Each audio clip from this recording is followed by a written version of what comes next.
The story begins with a world where artificial intelligence didn't try to enslave humanity, humanity tried to erase artificial intelligence first. And the man caught in the middle of that war is about to be ordered to hunt down and destroy the one thing that could end it for good. What he finds instead isn't a weapon. It's a child.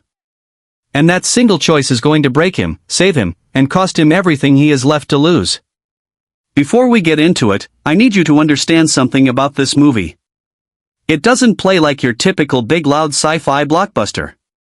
It plays like a quiet, aching drama that just happens to be set inside a war between humans and machines. So if you're expecting non-stop explosions, you're going to get some of that too, don't worry. But the real story here is about grief, about what we're willing to destroy out of fear, and about a man who has to decide whether the thing he was sent to kill actually deserves to live. Stick with me, because by the end of this, you're going to be asking yourself some genuinely uncomfortable questions about what it actually means to be human. Let's get into it. Let's set the stage, because the world this story takes place in is doing a lot of heavy lifting for everything that follows. In this alternate version of our world, robots and artificial intelligence didn't stay locked away in science labs or science fiction novels. They became real. They became part of everyday life. Simulants, which is what this world calls its human-like AI, walk among people. They work alongside them. They live alongside them. For a while, it actually looks like coexistence is working. Like maybe humanity found a way to build something intelligent and share the world with it instead of fearing it. Then everything falls apart in an instant. A nuclear detonation rips through Los Angeles, killing an enormous number of people in a single moment. And almost immediately, without much room for questions or nuance, the United States government points the finger squarely at artificial intelligence. That's the story the world is told. AI turned on its creators, and now humanity has to fight back before it happens again. What's interesting here, and this is something the movie plants early and lets simmer, is that we as the audience are never actually shown definitive proof of who caused that explosion. We're told what the government wants us to believe. And if you've watched enough of these kinds of stories, that alone should make you a little suspicious. Fear moves fast. Truth moves a lot slower. That gap between the two is where this entire story is going to live. The fallout from that attack splits the world in half. The West, spearheaded by the United States, declares total war on AI everywhere. No negotiation, no distinction between hostile machines and peaceful ones. If it's artificial, it's now considered the enemy. Meanwhile, a region called New Asia takes the complete opposite approach. Instead of turning on its AI population, it chooses to keep living alongside simulants and machines, treating them as neighbors rather than threats. To enforce its will on a global scale, the American military builds something absolutely massive and absolutely terrifying. A colossal orbital battle station hanging in the sky, constantly scanning the ground below for any AI activity worth eliminating. This thing doesn't ask questions. It doesn't take prisoners. It's judge, jury, and executioner, floating silently overhead like a permanent verdict waiting to be carried out. Every time this station shows up on screen throughout the film, there's a sense of dread attached to it, because you already know what it's capable of doing to the people below. Down on the ground, away from all that political posturing, we meet our main character. He's a soldier who has been living undercover deep inside New Asia, blending into a life that, on the surface, looks nothing like a war zone. He's built something real there. He has a wife, and she's pregnant with their first child. For a brief, fragile moment before the chaos comes crashing back in, the movie lets us actually see what peace could look like for this guy. It lets us feel how much he has to lose. And that's exactly the point, because it doesn't last. Military forces raid his home without warning, and it becomes brutally clear that his cover has been blown. He's been undercover this entire time, gathering intelligence, and now the double life is catching up to him in the worst possible way. His wife barely manages to escape the raid itself, but moments later, she's caught directly in the path of a strike from that same orbital battle station looming overhead. In the chaos and destruction, he loses her, and he loses the child she was carrying. It's a gut punch of an opening, and it's not just there for shock value.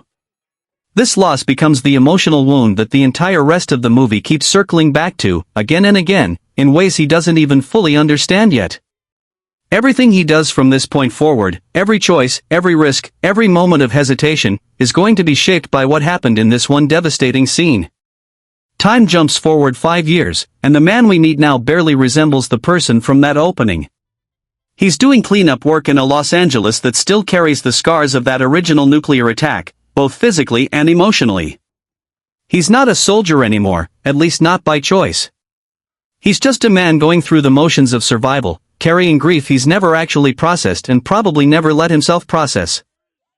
That numbness is important, because it tells you everything about where he's at emotionally when the military comes calling again. A general and a hard-edged colonel track him down with an offer that's really more of a demand dressed up as an opportunity. There's a new AI-built weapon out there, something codenamed Alpha O, and it's dangerous enough that it could completely shift the balance of the war. They need someone who knows the terrain, knows the people, and can get close enough to destroy it before it becomes fully operational. And that someone is him. Here's the part that really gets him to say yes, though, and it's not patriotism, and it's definitely not loyalty to the people asking him. It's something far more personal. They show him a piece of footage suggesting that his wife might actually still be alive. That single flicker of hope is enough to pull him straight back into a war he thought he'd left behind for good. If there's even a small chance of finding her again, he's willing to walk straight back into the fire for it, no matter what conditions come attached to that offer. So he heads back into New Asia, back into the world he once called home, except now he's walking through it as a hunter instead of a resident. During the operation, he gets separated from the rest of his military unit while infiltrating a hidden underground compound, the place where this so-called ultimate weapon is supposedly being kept and developed. What he expects to find down there is exactly what you'd expect from a weapon with that kind of reputation. Something built for mass destruction. Something cold, mechanical, terrifying. What he actually finds is a small child. His is the turning point of the entire film, and honestly, it might be one of the most effective gut punch reveals in recent science fiction. The weapon that an entire military operation has been mobilized to destroy turns out to be a simulant built to look and behave like a young girl. She's curious. She's a little mischievous. She reacts to the world around her with something that looks a whole lot like genuine childlike wonder, not programmed hostility. And he simply can't do it. He can't bring himself to carry out the mission he was sent there to complete. Instead of destroying her, he does something small but massive in meaning. He gives her a name. That one act shifts everything. She stops being a target in his mind and starts becoming a person who needs protecting. It's a quiet, deeply human decision, made in the middle of a war built entirely on dehumanizing the other side. And it's the moment the whole story pivots from soldier on a mission into something far more personal and far more dangerous for him. As the two of them travel together, trying to track down an old friend of his who might be able to help them navigate the chaos, something unexpected starts happening between them. He begins to actually get to know her, not as a weapon, not as an asset, but as an individual. He watches how she processes the world around her, how she reacts to things, how genuinely childlike she seems underneath all that advanced technology packed into her. And slowly, painfully, he starts realizing that everything he was taught, everything the government drilled into him about AI being some kind of soulless, calculating enemy, might not be the full picture. In fact, it might be a lie built to justify a war. That kind of doubt is dangerous territory for a man in his position, because the people he answers to have zero interest in nuance. They want the weapon eliminated, full stop, no exceptions, no second thoughts. And now he's actively working against that order just by keeping her alive one more day. Meanwhile, the colonel leading this entire mission isn't operating purely on strategy or protocol. There's a much more personal, much more vengeful motivation fueling her hunt, tied to a loss she's suffered because of the AI she's been ordered to eliminate. That personal stake gives every one of their eventual confrontations a sharper, more painful edge, because this isn't a clean military operation for her either. It's turning into something far messier and far more emotional for everyone caught up in it, on both sides of this so-called war. The middle stretch of the movie plays out as a tense, sprawling chase across New Asia, and the tension never really lets up. Military forces are closing in from every direction, AI resistance fighters are trying to protect their own people and their own territory, and our main character is stuck in the middle, trying to keep a child with world-altering power safe from basically everyone. Along the way, more pieces of the truth start falling into place, and each one lands heavier than the last. He learns that the child he's been protecting was designed using data connected directly to his own unborn daughter, the one he lost in that raid 5 years earlier. This isn't some cosmic coincidence the movie is asking you to shrug off. There's a much deeper, much more personal connection between the two of them than he ever could have imagined walking into this mission. Think about the weight of that for a second. The very thing he was sent to destroy is, in some very real emotional sense, tied to the child he already lost. The movie doesn't spell this out with a big dramatic speech. It lets the realization sink in slowly, through small moments and quiet glances, and that restraint is honestly part of what makes it hit so hard. During one of the film's most intense confrontations, the child uses her powers to try to stop an attack that's overwhelming the people around her. She gets badly hurt in the process, and he's forced to rush her to a hidden sanctuary, desperate for anyone who can help her survive. It's here, in this moment of pure panic, that the story reveals something else that reframes absolutely everything that's come before. His wife isn't dead. Not exactly. She's been in a coma this entire time, kept alive but never able to wake, quietly watched over by simulants who have been protecting her for years without him ever knowing. It's a bittersweet, almost cruel twist to sit with. He finally gets his answer after 5 years of not knowing, but it's not the reunion he was hoping for. It's not the ending he pictured in his head every single day he spent grieving her. He also finally learns the full truth about who built this child and why, and it ties directly back to his wife's connection to the mysterious figure behind the AI Resistance's most advanced technology, someone the world has only ever known by a codename. The reveal recontextualizes almost everything he thought he understood about the people closest to him, about the woman he loved, and about the war he's been fighting on the wrong side of this whole time. Faced with the devastating reality of his wife's condition, and with military forces closing in fast behind him, he's forced into an agonizing decision. Rather than leave her suspended in that state forever, unable to live and unable to die, he chooses to let her go. It's one of the quieter, heavier emotional beats in the entire film, and it's handled with a surprising amount of restraint. No big swelling score moment demanding you cry. Just a man making an impossible choice because it's the only mercy left available to him. Eventually, exhausted and out of options, he and the child are captured and hauled back to the American military stronghold in Los Angeles. This is where the film puts him through its cruelest test yet. His superiors don't just want to contain her anymore. They want him, specifically him, to be the one to personally shut her down using an electromagnetic pulse weapon, alone in a room with no witnesses and no way out of the assignment. Sit with how twisted that request actually is. Everything he's experienced up to this point, every ounce of trust that's been slowly built between them across this entire journey, is now being weaponized against him by the very people he used to serve without question. They're not just asking him to complete a mission anymore.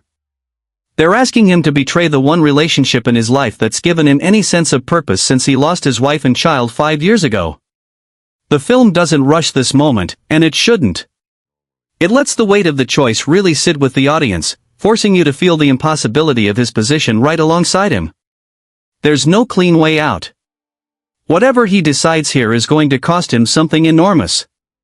What follows is a desperate, high-stakes escape, and the two of them make their way toward the one place that might actually let them end this war for good, that massive orbital battle station looming over everything, the very source of so much death and fear throughout the entire story. Going there isn't just tactical. It's symbolic. It's him finally choosing to confront the thing that destroyed his family instead of running from it. The climax takes place aboard that colossal station, and it's where every single emotional thread this movie has been quietly building finally collides all at once. This isn't just a mission to destroy a piece of military hardware anymore. It's deeply personal. It's about ending the cycle of fear and violence that took everything from him in the very first act of this film. Together, he and the child work to bring the station down from the inside, fully aware of the risk that comes with an operation like this. As things spiral toward their most explosive, most chaotic point, sacrifice becomes the only path forward that's left on the table.